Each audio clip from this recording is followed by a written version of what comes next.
from there. So, clean scoping.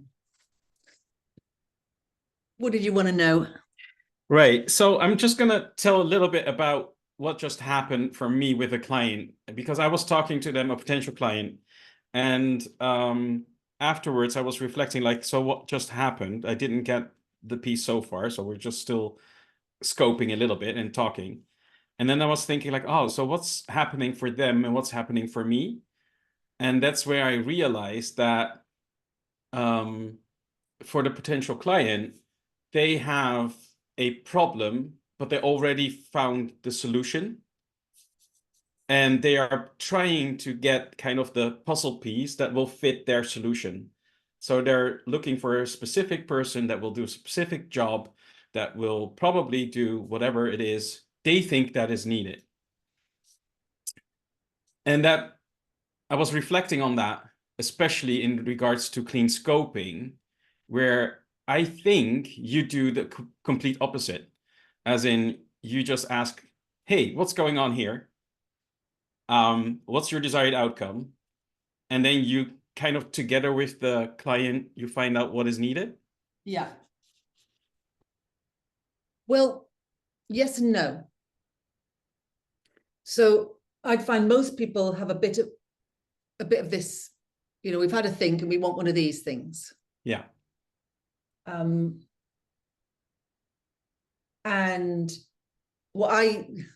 maybe it's a little bit arrogant, but I think, oh, you probably haven't thought about it properly. Yeah.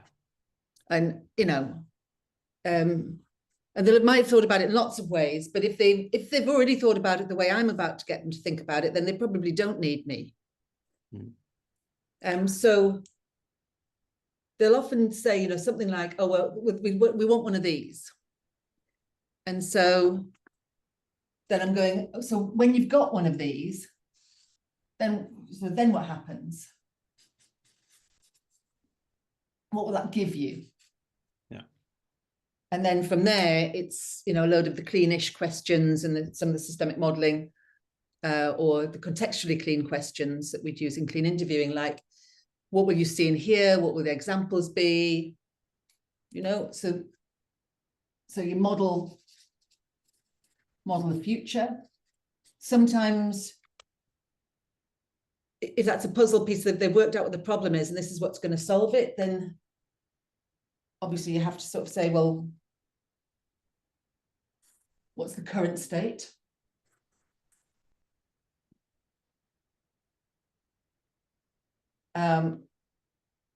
So, again, what have you seen and heard? What's the behaviors? What's the attitude? So you want to model out a little bit of the current state, but you don't get it in a nice, neat. And then, yeah. But so as I'm doing that, modeling out the future, modeling out their current state, you're listening for, well, I'm listening for, what's their attitude to it all? So are they used to looking for evidence as well as their inference? How did they come to get this? If they really just want a puzzle piece, is it possible for them to get it internally? If it was homegrown, it's more likely to be, in my mind, generally better than a consultant. Yeah. So I think they usually do start here, and then I'm trying to build it outwards. All right. So and I know you check, like you said, like, are they able to take on certain models or certain things of thinking that will let you know, like, whether or not it's congruent, whether or not the system would be congruent in changing throughout. Yeah, I mean, particularly I'm modeling out whether they're congruent in, so there's a couple of things. One is when the client's talking, this is what they sort of say, this is what I'd like to have happen, this is what's currently happening. but they're also demonstrating to me in the moment all the time what their patterns are. So it's, you know, how they speak about others, how they speak about problems, how they speak about separating evidence and inference, their ability to respond to that. You're modeling the client, and then you're going, right now, are they an example of this? Are they an example of that?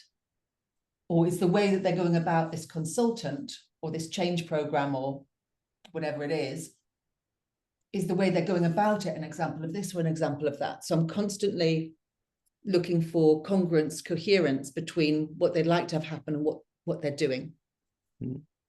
So, but it doesn't just start like that.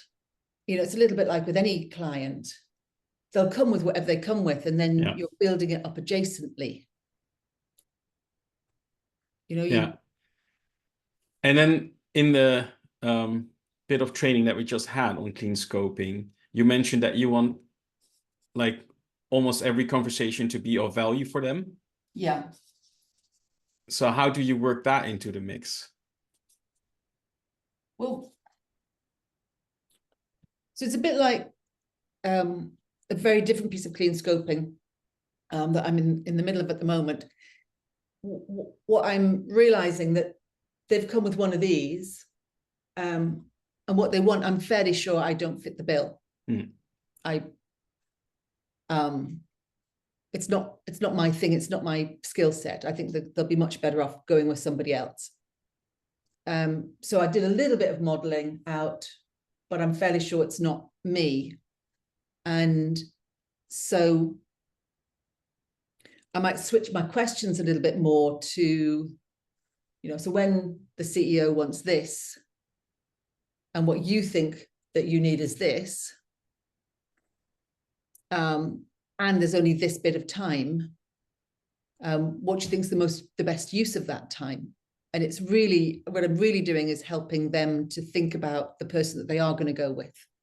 Not, I'm fairly sure it's not going to be me. And I think I think that's one of the other reasons why I try personally not to go in with an offering very early, because if I go in with an offering, I'm trying to get them to buy something I'm coming in with a puzzle piece to solve an imaginary. And although I understand sometimes with complex organizations, you're not, even though you might be scoping, you're not scoping with the people in front of you. You're scoping on behalf of somebody that they're going to take this to because they're doing somebody else's bidding. And that doesn't generally work very well for me with clean scoping. I need the decision makers in the room. Otherwise, it doesn't have the champion at the right level in the organization to make it happen. And also you don't have people are asking questions on behalf of somebody else. So you get this lack of congruence where you can't test their behaviors because they're thinking for somebody else. So ideally in clean scoping, I want the person who wants to lead the project in front of me. Yeah, that makes sense. All right. And otherwise I'd be better off I'd need somebody to collaborate with who was good at selling. Whereas to me, although clean scoping is a form of selling, it's checking, is the need of your group and is the way I'm behaving right now of such value that you will buy this kind of attention. So it is a form of selling, but it's not selling it's adjacent selling, not selling at a distance. Yeah, so if I take the metaphor of the puzzle piece, it's about checking whether or not the puzzle piece that they came with actually fits reality, whether or not it's the right fit for the solution, for the problem. And it's also checking whether or not you could be that puzzle piece or could contribute to creating that puzzle piece at the same time. Yes. And also but what I'm really looking for is the chances are that it isn't quite the puzzle piece. Then what I'm looking for is their ability to update their own system when they get new information, even when it's just from themselves. are they able to update their own system? Are they able to take on feedback? Are they able to, yeah. So in a way, it's a huge service that you do for them, right? Because you help them think out, like, what is actually going on? Did we have the right solution? Is this person the right person for that solution? And if not, who can we then get to? Yes, and I think that there's an argument for charging for the service. Now, I don't. I don't know why I don't. I have done before. It just doesn't feel, it doesn't leave me with the same level of freedom. And I feel that to do a really good job of clean scoping, I really have to not be, my allegiance has to be to them, to what they're trying to do, and to myself, and not to something I'm being paid for. It's like it skews it a bit. Yeah. Because I want to be very, very clear that when I'm getting paid, this is what I'm getting paid for, not that. I don't do that. I'll do this. This is what I require from you. It's like I need to use the clean scoping to do the informal scoping and informal coaching to make sure that all of us get a contract then that we're happy with. And so, but I can imagine, and I can certainly see why you might want to charge for this service, because it's a very useful, and also it's, you know, I've certainly had the case, which I'm really happy with as well, is where people who know me and know my work will call me to ask me to do a clean scoping, not that I would ever fulfill.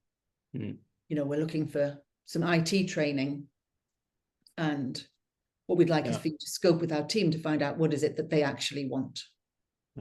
So what I'm inferring is that by asking money for it, and I'm, like I said, it's an inference, you kind of create this expectation of like, oh, I need to deliver, right? You need to deliver something. And I'm also making up that kind of does something with the belonging state, which then takes you out of the freedom of creativity that you would otherwise have.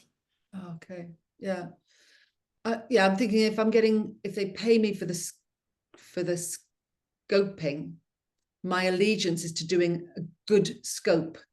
Whereas for me, a real good scope, I'm scoping on behalf of myself, not on behalf of you. So I'm checking out whether I want to do this. Whereas if you're already paying me, it's like I've already hopped 1 foot. Yeah.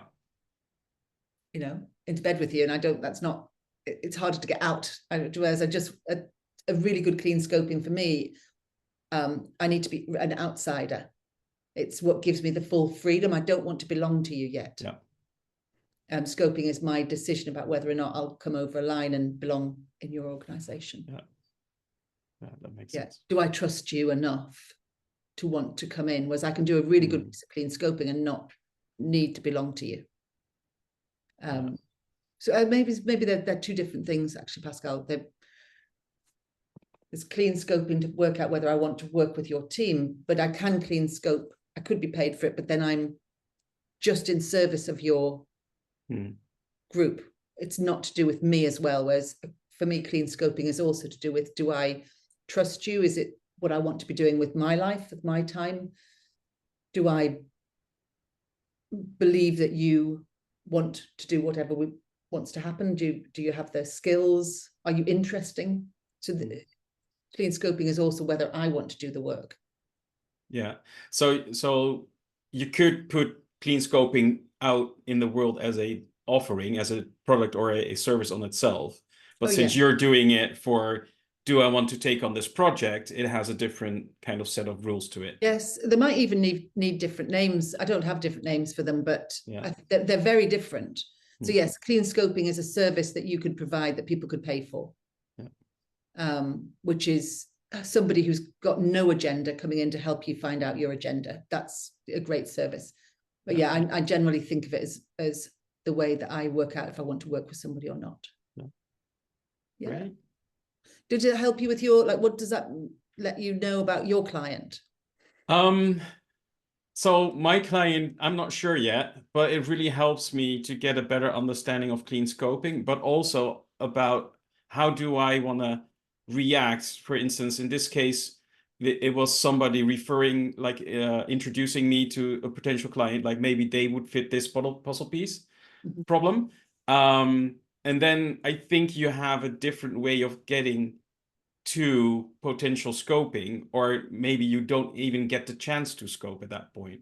So I'm really curious into how that works for my potential business, and where do I want to be? Do I want to be in a situation where I need to fulfill a puzzle piece, or do I want to be in a situation where I can scope it out first and then decide whether or Yes. not to Yeah, take yeah. it on? Yeah. Yeah, because I mean, at the times when I've been brought in to deliver somebody else's scope, it's just always a bit, especially if you then, if it seems to be incongruent, or the way it's being delivered is incongruent with what the system or the trainees need. Yeah, that's just not a situation I want to find myself in. Yeah. Yeah. All right. Lovely. Thank you. Thank you.